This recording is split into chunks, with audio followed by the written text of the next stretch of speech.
Welcome back, everyone. My name is Kyle, and I am a 26-year-old software engineer on the journey to financial independence.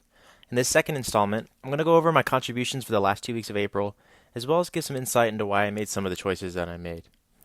Alright, to start off, let's look at the contributions I made to the main four categories, starting off with my high yield savings account.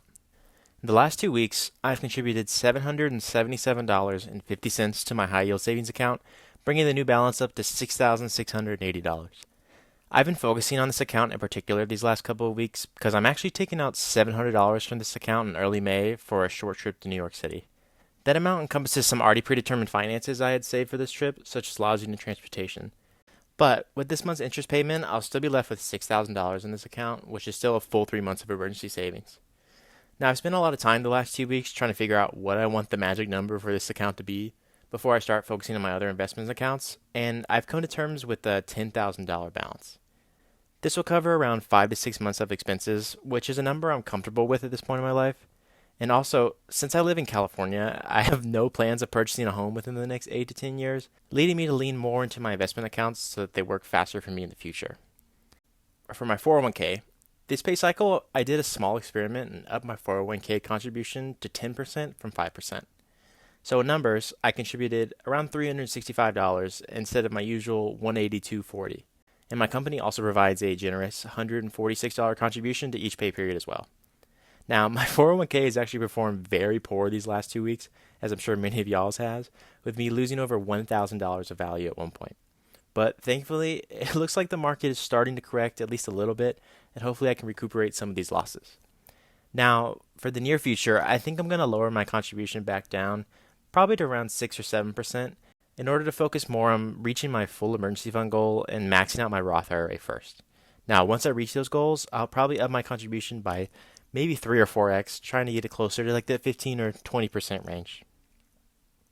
Now, for my Roth IRA, I actually haven't made any contributions, but I did redistribute what I actually have in this account.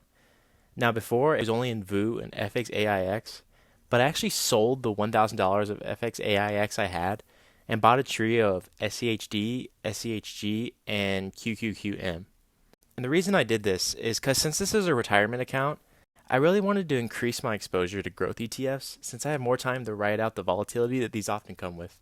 I plan on continuing my investments in this account with the following distribution: around half in VOO, 20% in SCHD, and then 15% to each of the growth ETFs. Then finally, for the last account, in my Fidelity brokerage, I contributed $710, which all went to SCHD. I'll probably back off this account a little bit in the near future and pick it up more when I start achieving some more of those goals I talked about earlier. That brings my total contributions over the last couple of weeks to $2,034.69, and my overall net worth to $38,315, which is actually a bit higher than I was expecting for it to be this pay cycle. I ended up having some extra cash to invest because I decided to sell off $405 of crypto that I had in an old Robinhood account. Now, I can see the appeal of having some crypto in your portfolio, but for me, I'd rather focus on my other accounts for now and maybe revisit in the future, but we'll see. In terms of upcoming plans, I don't really expect to contribute all that much over the next couple of weeks, as I really want to keep my first paycheck of the next month pretty liquid, as I'm taking a 5-day trip to New York City. But after I get the final number of how much I actually spend on the trip, I'll reevaluate how much I want to invest for the month of May.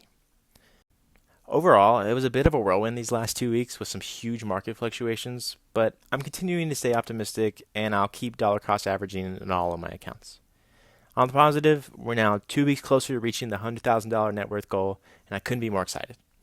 Don't forget to like and subscribe so you don't miss my next update, and I hope to see you soon.